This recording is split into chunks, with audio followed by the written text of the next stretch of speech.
Hey guys, Tim here. Just wanted to bring a quick message of encouragement to you. Just a passage that I was reading over and just wanted to share some perspectives with you on this. First things first, please allow me to encourage you. God is in control. He knows exactly what's going on and all the details of it and exactly how long it will be going on. And I just pray for good health for you guys. I just pray that we will, as Christians, that will be the hands and feet of the Lord, that will look for ways that we can help others in this time. And I just ask that you guys follow the guidelines that have been put out there, and you've read them. I'm not here to go through all the list again about hand washing and social distancing and that sort of thing. You see, I am at home, or been spending a lot of time, as I'm sure you guys have as well. But just want to encourage you again with that. Hope you guys are staying healthy. Take this seriously. It is a serious thing, but it's also not something for us to be afraid of. We should only fear God. And so I just hope that you're not afraid, but I do hope you're being smart and just taking the precautions that you need to stay healthy. So that being said, I just want to share a little bit from John chapter 12 with you. This is John chapter 12 verses 1 through 11. Let me read the passage real quick, and then I want to just pull out some perspectives from you that we can learn from God's word. So John 12, 1 through 11, it says, 6 days before the Passover, Jesus came to Bethany where Lazarus was, the one Jesus had raised from the dead. So they gave a dinner for him there. Martha was serving them, and Lazarus was one of those reclining at the table with him. Then Mary took a pound of fragrant oil, pure and expensive nard, anointed Jesus' feet, and wiped his feet with her hair, so the house was filled with the fragrance of the oil. Then one of his disciples, Judas Iscariot, who was about to betray him, said, "Why wasn't this fragrant oil sold for 300 denarii and given to the poor?" He didn't say this because he cared about the poor, but because he was a thief. He was in charge of the money bag and would steal part of what was put in it. Jesus answered, "Leave her alone. She has kept it for the day of my burial. For you always have the poor with you, but you do not always have me." Then a large crowd of the Jews learned he was there. They came not only because of Jesus, but also to see Lazarus, the one he had raised from the dead. Therefore the chief priests decided to kill Lazarus also, because he was the reason many of the Jews were deserting them and believing in Jesus. Real quick, sorry about this. I got some congestion going on, as I usually do. Picked a bad time for it, but I promise I feel fine, just some congestion and all that. So please forgive me for that. But from this passage, I want to pull out three characters. Now, Jesus is the main character of Scripture, and he's the main character of this passage. But there are three other people talked about whose actions we see here. Martha is mentioned, but only by name. I want to talk about Judas, Mary, and Lazarus, and just go through real quick and talk about each one and what we can learn from each one of them in this. And I want to start with Judas. Now, we kind of know Judas' story. We know what he did. We know that he's the one who betrayed Jesus for money. Very bad example to us of how to actually follow Jesus. But I want to start with him. He's kind of the villain of the Gospels. The devil is, but Judas is kind of serving his father Satan in this, and so Judas, especially in this passage, is just kind of the villain. And so let's start with him and kind of get him out of the way. We can still learn from what he says here. So in verses 4 through 6, it says, "Then one of his disciples, Judas Iscariot, who was about to betray him, said, 'Why wasn't this fragrant oil sold for 300 denarii and given to the poor?' He didn't say this because he cared about the poor, but because he was a thief. He was in charge of the money bag and would steal part of what was put in it." So Mary has discarded this very expensive perfume oil on Jesus, and Judas immediately chirps up and says, "Wait a minute, why wasn't this sold and given to the poor?" Now, what he says sounds good. It sounds good, but it's not, because it doesn't come from a pure heart. What he says to any observer sounds like a noble thing to say, a noble thing to suggest. The poor could use the money, right? Why don't we sell it? Why don't we give it to the poor? But guys, Jesus sees the heart. I mean, Jesus knows the heart of Judas, just like he knows my heart and your heart. And Jesus, we'll read his response here in a minute, but but Jesus knows that Judas is not coming from a place of grace, that Judas is not coming from a place of actually caring about the poor. But we read that he's a thief, and all he wants to do is have more money in his own possession so he can take from it, so he can steal money for his own gain. Jesus sees through moral goodness. And my challenge to you from the Judas perspective in this passage is that we should not do things only to be morally good. Morally good things are good. It's good for us to help others. It's good for us to give to goodwill. It's good for us to do things like community service and all these things that promote a strong, thriving community and give to those in need, and all of that is great, and I hope that we're doing those things. But we must be doing them with a pure heart, not just to have others look at us and see what we're doing, but we must be doing them to give glory to the Lord. And that is not why Judas was suggesting that. Judas was suggesting it only for his own personal gain. So, a few verses real quick I want to share with you about that. Psalm 139, 23 and 24. I got it right here on my computer. I want to share that with you. It says, Psalm 139, 23 and 24, "Search me, O God, and know my heart. Try me and know my thoughts. See if there is any grievous way in me. Lead me in the way everlasting." If you pray that, be careful, because God will do just that. If you pray and ask God to search your heart, He will. And as Christians, we should want Him to show us the things that we harbor inside of us that do not glorify Him. And He absolutely will show us those things, but then we've got to be willing to let them go. So I encourage you to pray and ask God to help make your heart pure, as David does in Psalm 51. He says, "Create in me a clean heart, O God." We should be praying the same thing. God, create in us pure hearts, clean hearts, so that all of our motives are pure, so that when we give to the poor, it's from a place of grace. It's understanding that you have given us everything so that now we can bless others. So, real quick, I just wanted to share too about Judas. Paul speaks to this as well when he says in Philippians 2, "Do nothing out of rivalry or vain conceit," and that's exactly what Judas is doing. But Paul writes about it later on in Philippians, and it's just an encouragement for us today as well. Let's make sure, even in this time when we help others, let's make sure that we're doing it from a place of grace, Christians, that we understand that we're doing it because Jesus has blessed us, and now we can bless others. So that's the lesson I want to share about Judas. Let's go to Mary. Now, Mary and Lazarus are the other two in this passage, and they're really the noble ones. They're not villainous. They are noble people. They are people who understand the presence of the Lord is with them. And that's exactly why Mary does what she does. Let me read for Mary verse 3 and verses 7 and 8. So verse 3 of John 12. "Then Mary took a pound of fragrant oil, pure and expensive nard, anointed Jesus' feet, and wiped his feet with her hair.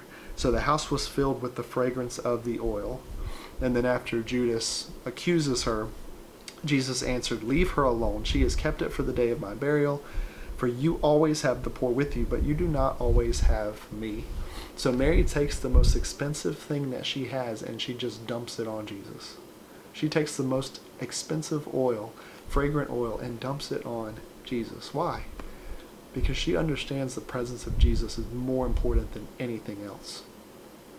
Scholars say that oil cost 300 denarii, being about a year's wages. I don't know about you, but I certainly could not afford to lose a year's wages. But that's what Mary does, because she doesn't count it as a loss. She counts it as a blessing and as a gain to have Jesus with her, and she's showing her devotion to Him. And she doesn't say anything. In none of the Gospels that we read this passage does it say that Mary says anything. She just does it.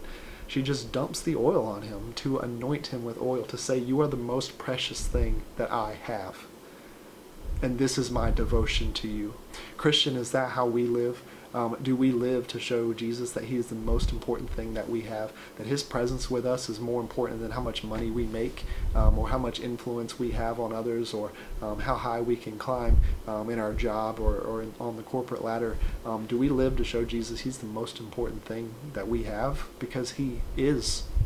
If you've been redeemed, if you've been brought from death to life, like Lazarus, we'll talk about in a minute, literally was, physically was, Are you showing Jesus that he's the most important thing that you have? I love the line that says, the house was filled with the fragrance of the oil. You got to imagine that oil smell, fragrance, stuck around for a while. So every time they walked in that house and they smelled that fragrance, they could remember Jesus was here.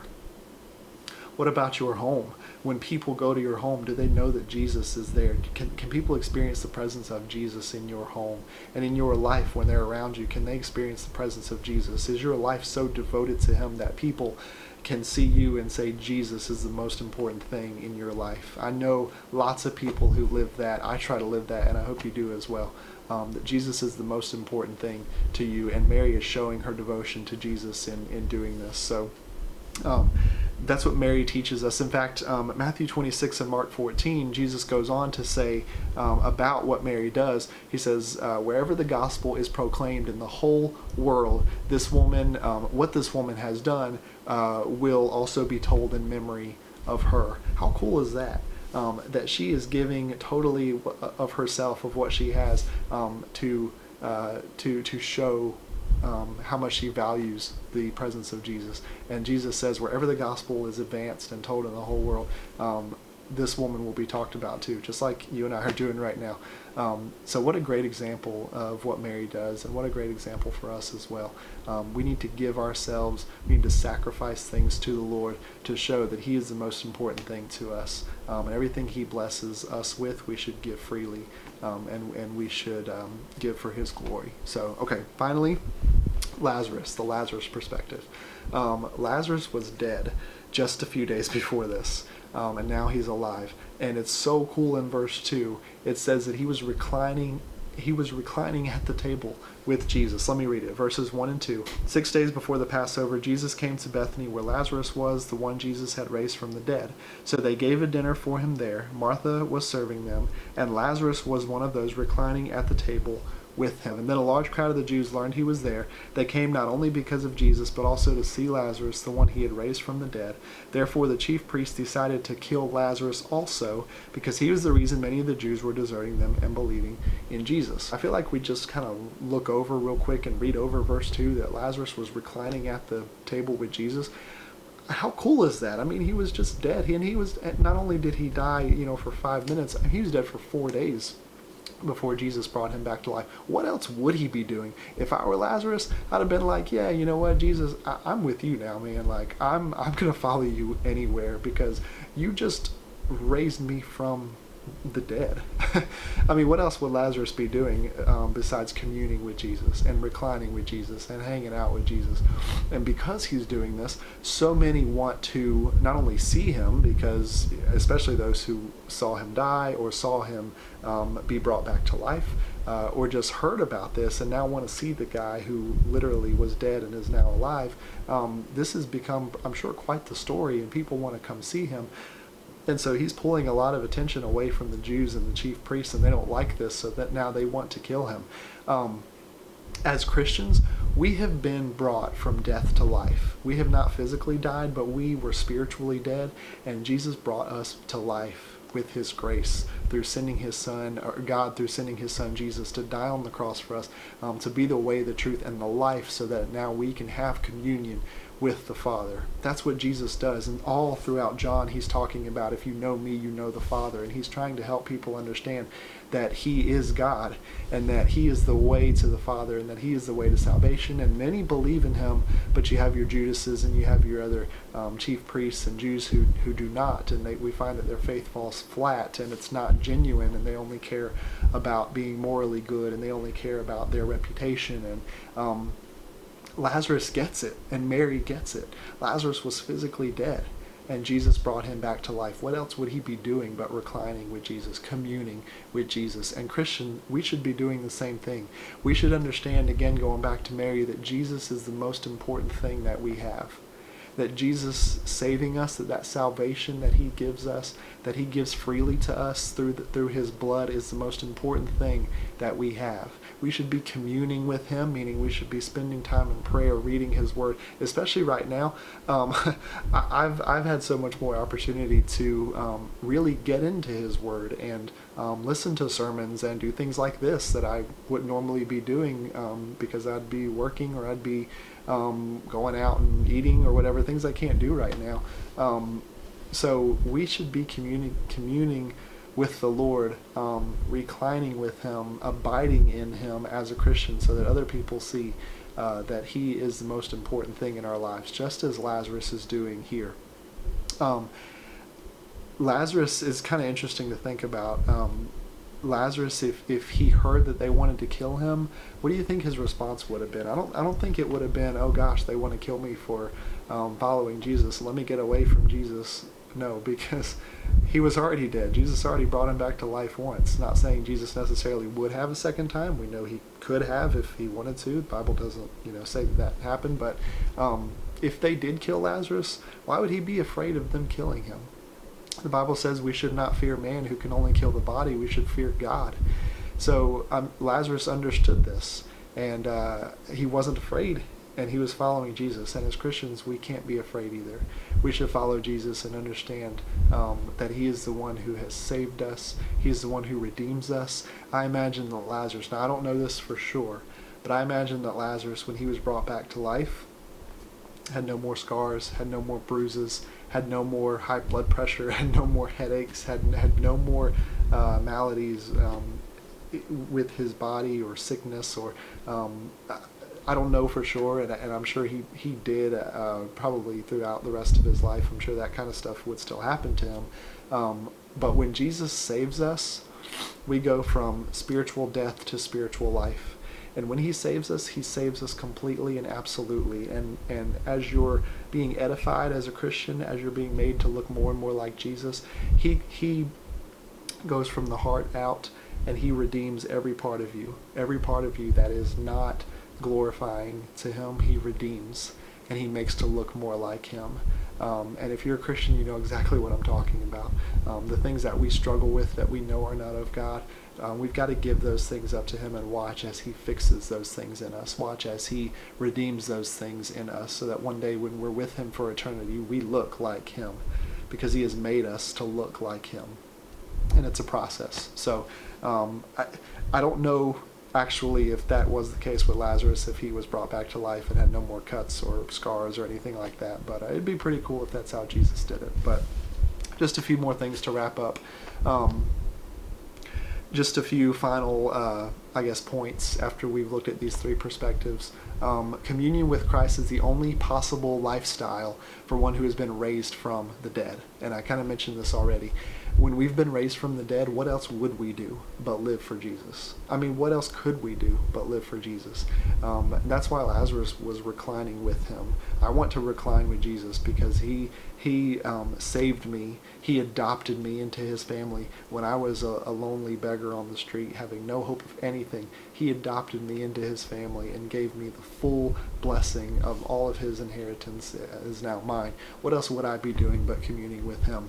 Secondly, Christians serving Christ and holding Him highest will be foolish to some and even enrage others. All right. It will be foolish to some and even enrage others. It was foolish to Judas for Mary to take her most expensive thing and just dump it on Jesus.